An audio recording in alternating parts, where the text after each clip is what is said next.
అందరికీ నమస్తే అండి. Good morning. మన ఛానల్లో ఎట్ ద డేట్ నా ఆంధ్ర కంటెంట్ నచ్చితే లైక్ చేయండి, షేర్ చేయండి, సబ్స్క్రైబ్ చేయండి. చూశారు కదా మన తమ్మునేల్. మా నాయకుడు తోపు అంటే మా నాయకుడు తోపు కాదు కాదు, మా నాయకుడు మహాతోపు. ఇది సోషల్ మీడియా వార్. అసలు నిజాలేంటి మన వీడియోలో చూద్దాం. నిన్న సెంట్రల్ గవర్నమెంటు స్టీల్ ప్లాంట్కి, విశాఖ ఉక్కుకి ప్రత్యేక ప్యాకేజీ ప్రకటించింది. 11,440 కోట్లు. దీనికి కార్మికులందరూ ముక్త కంఠంతో హర్షధ్వానాలు, పండగలు చేసుకున్నారు. ఎంతవరకు ఓకే. బట్ ఈ క్రెడిట్ మా నాయకుడిది, లేదు మా నాయకుడిది అని చెప్పి కొంతమంది మేధావులు, నాయకులు మాట్లాడుతూ ఉన్నారు.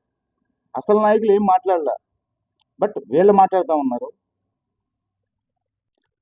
ఎవరెవరు ఏం మాట్లాడారు, అసలు నాయకులు ఏం మాట్లాడారు ఈ వీడియోలో చూద్దాం. ముందుగా కళ్యాణ్ దిలీప్ సుంకర. ఈయన మంచి లాయరు, హైకోర్టు లాయరు, మంచి వక్త. ఆయన గురించి మాట్లాడే స్టేజ్ మంది కాదు. కానీ బట్ కొన్ని విషయాలు, ఒక సామాన్యుడిగా కొన్ని విషయాలు చెప్పాలి. అది మీరు ఏకీభవించరా తర్వాత మీ ఇష్టం, మీరు డిసైడ్ చేసుకోండి.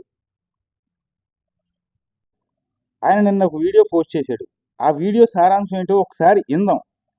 కొంతమంది ఏమో 58,000 కోట్ల పైచీలకి ఇప్పుడు దాకానే పన్నులు కేంద్ర ప్రభుత్వానికి కట్టాం, సో మాకున్నటువంటి లోన్లన్నీ కూడా వాళ్ళు మాఫీ చేయాలా, అలాగే మమ్మల్ని సెయిల్లో భాగం చేయాలా, దాంతో పాటు మేము బయట నుంచి ముడి సరుకుని మేము కొనుక్కు తెచ్చుకోవడం వల్ల మాకు ఖరీదు అనేటువంటిది ఎక్కువ అవుతున్నది. ప్రొడక్షన్ లో ఫైనెస్ట్ క్వాలిటీ స్టీల్ మేము ఇవ్వగలుగుతాం, అంటే మాకు కూడా ఏదైనా ఒక క్యాప్టివ్ ఓర్ లాంటిది, మాకు ఐరన్ ఓర్ లాంటిది మాకు కేటాయించమని చెప్పండి అని పవన్ కళ్యాణ్ గారు అడిగినప్పుడు మొదటి దఫాగానే 11,500 కోట్ల రూపాయల పైచిలకు ఈరోజు విశాఖపట్నానికి సంబంధించినటువంటి స్టీల్ ప్లాంట్ పునరుద్ధరణ కోసం కేంద్ర ప్రభుత్వంతో కొట్లాడి ఒప్పించి మెప్పించి తీసుకురావడం అనేటువంటిది మాత్రం అతిపెద్ద విజయం.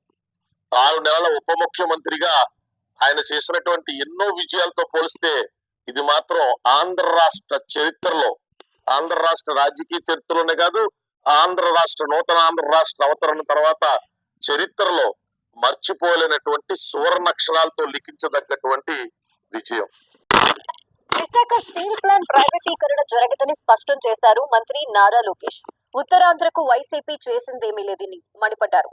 ఒక ఐటీ పరిశ్రమను కూడా వైసీపీ తీసుకురాలేదని, వైసీపీ పాలనలో ఉన్న కంపెనీలు కూడా వెళ్లిపోయాయని ఫైర్ అయ్యారు. మొన్న మోడీ గారు విశాఖపట్నం వచ్చిన సందర్భంగా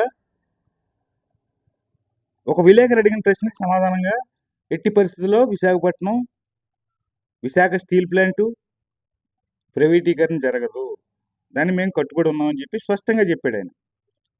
దీన్ని బట్టి మనకు అర్థమవుతున్న నీతి ఏంటంటే, ఇది సమిష్టి కృషి.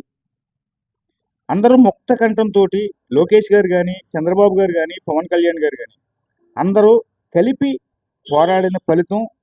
Same time Rammohan Naidu central మినిస్టర్లు ఒకే పట్టుపట్టారు కాబట్టి తప్పని పరిస్థితుల్లో మోడీ ఇచ్చారు. అంతేగాని ఏదో ఉప ముఖ్యమంత్రి పవన్ కళ్యాణ్ గారి వల్ల, ఆ కుటుంబ దీక్ష వల్ల ఇది జరిగిన విషయం కాదు. పైగా బీజేపీ విషయం తెలిసిన వాళ్ళు ఎవరైనా అడిగిన వెంటనే ఇచ్చేశారు అంటే వాళ్ళకి ఏదైనా థ్రెట్ ఉంటే మాత్రమే ఇస్తారు.